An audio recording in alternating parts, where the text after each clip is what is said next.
magbigay ng testimonial, hindi po ako nagdalawang isip. Kasi alam ko na tinawagan ako at kailangan ako para makapagbigay inspirasyon sa inyo. Kami po bilang advocate, binabahagi namin yung story namin para makapag-inspire. Hindi para ipagyabang, magmalaki, o maging proud, and a very simple life. Until one day, I met this person who turned their world upside down. I met this person. I never thought I could love someone like him. A person whose life was very complicated. In spite of his flaws, I know she's the one. He's the one. The man I'd like to spend the rest of my life. So we decided to live together afar from my family and friends. Each day with him is like a heaven to me. We're always happy. We're so in love. Of course, we always wanted to make love. Yes, there were also trials, but we were able to cope with it because we know that as long as we have each other, everything will be okay. Yes, there were also trials, but we were able to cope with it because we know that as long as we have each other, everything will be okay. After a few years of being together, it came to a point that I lost my longings for him. I thought it was just normal and we're just okay. But I often refuse his advances. I've also become so busy with my work. He even felt that I'm driving him away. And I'm letting him find someone else to satisfy his needs. But then, because of my infinite love for him, and even though it was so difficult for me to forgive and forget, I still gave him another chance. Because I also blame myself for what happened. I figured that I didn't fulfill my responsibility as his partner. But then, thrills can be so addictive. He kept on cheating on me a bunch of times. December 2012, we decided to part ways. Then January 2013, we celebrate New Year's Day together. He experienced difficulty of breathing. We thought it's just heartburn because maybe he ate too much. We brought him to an emergency room. But this difficulty of breathing kept on happening weekly. And he's been losing weight. He was confined in the hospital and underwent tons of examination with negative results. Until a doctor decided to do a last test, which is HIV test. He was diagnosed with AIDS. I was so shocked. I cried a lot, and I asked God, why him? Immediately, the doctor advised me to undergo some tests because there is 90% possibility that I am infected. The doctor is right. July 3, 2013. I was also diagnosed with the same sickness. I was in denial because I was so afraid. How will I be able to comfort and take good care of my partner if I also need to take care of myself? I was forced to be strong for both of us. I was very sudden watching the love of my life suffering and getting tired. And there was no cure. 7 months after, his heart stopped beating. His tired hands put to rest, and finally, God put his arms around him and whispered, "Come to me." At first, I can't accept it.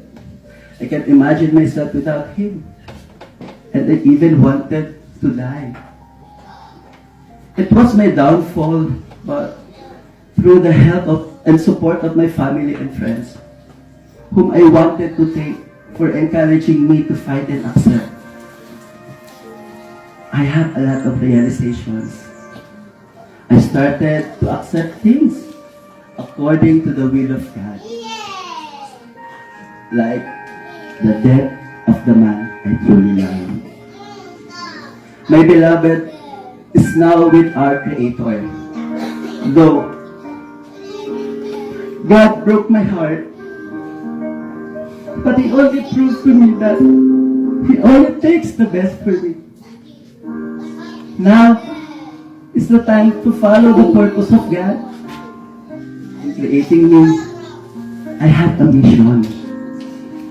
My life and love story could be an inspiration to others, to give them hope and strength to live longer despite of misery. God is giving us hardship or difficult in life, only teach us not to be dependent to others, but to stand on our own. Be brave. Accept the good and bad things in life, because that will make us a better person. If you feel that your life is a mess, remember that we are all special in God's eye. But I'm pretty sure that I'm one of His favorites, because He gave me this kind of sickness so I can recognize Him and be closer to Him. Now, I can really say that I'm happy again and positive. So the question, can you handle it? And my answer is yes. I can. And I can take care of it. Hindi po madali ang magkwento sa inyo ng mga masasakit na karanasan. Hindi ko ganun. Gusto ko lang din pong i-share ang pinakamasakit. Kaya sabi ko, mas gusto ko kausap ang mga parents. Ang hindi ko po makakalimutan yung nalaman po ng mama ko, yung situation ko. Sa totoo lang, ayaw ko po paalam sa kanya. Pero one morning, habang kumakain po ako ng breakfast, nakatalikod siya sa akin. Sabi niya sa akin, anak, kamusta ka na? For so many years, hindi ko narinig sa magulang ko na kinamusta niya ako.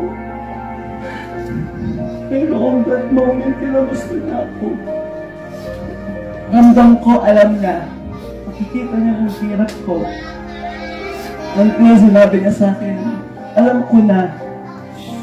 Iyak siya lang iyak. Kanina sabi lang po niya, bakit mo pinabayaan yung sarili mo?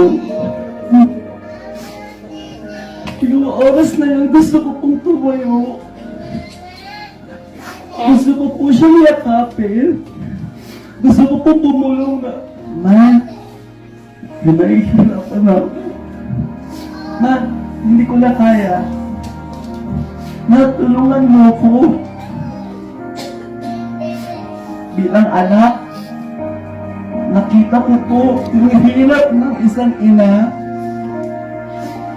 yung sakit ng nararamdaman niya, na makita niya at malaman niya na yung anak niya ay may sakit na walang kagalingan.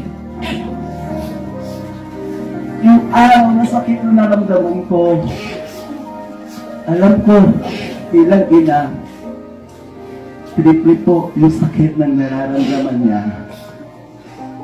Simula po noon, hindi ko po pinapakita sa mama ko at sa maraming tao na mahina ako.